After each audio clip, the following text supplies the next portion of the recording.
Welcome to another episode of Twin Pair Tutorials. This time I'm going to be talking about finding a doe's ligaments and using that as a way to diagnose how close your doe may or may not be to kidding.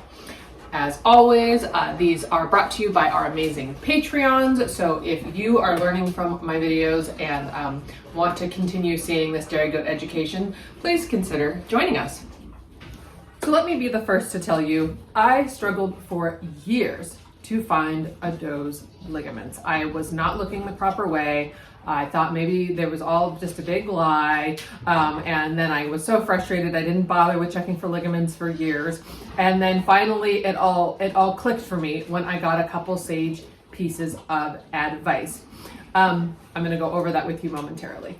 So first of all, the ligaments appear on either side of the tail head of our does. When a doe is getting close to kidding, those ligaments will start to soften and then they will completely go away, usually within 12 hours or less before she's going to actually start pushing and giving birth.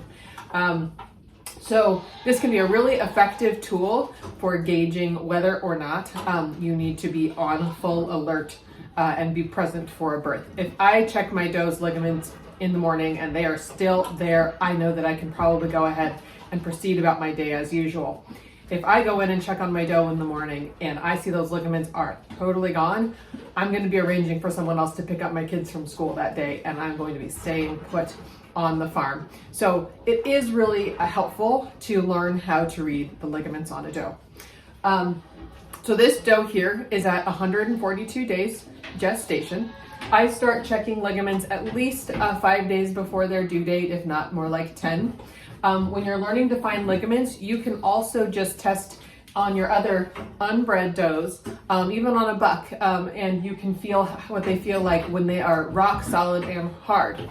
So I'm gonna start not around the base of the tail, not down here. When you're looking for ligaments, you actually want to start way up here. So as I'm feeling down, I'm going to massage with my thumbs.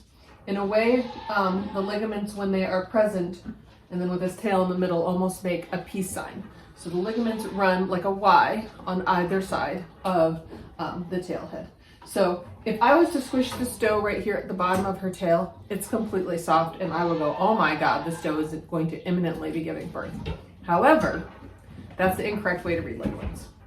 When I start up here, I can feel what feels like a pencil, like a hard pencil. Ligaments are definitely still there. This area is getting soft because she is going to kid sometime in the next week.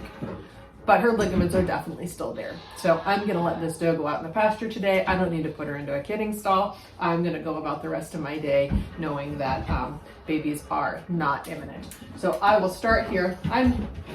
If you guys can see, I'm gonna show you. I am starting way up here.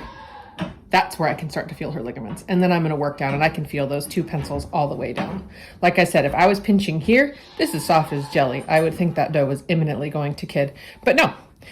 When I feel way up here, those pencils are still there. I hope you found this tutorial helpful.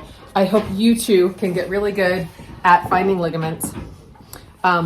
They are honestly the most effective way to know whether or not you need to be ready and be on deck for imminent kidding, or if you can go to bed.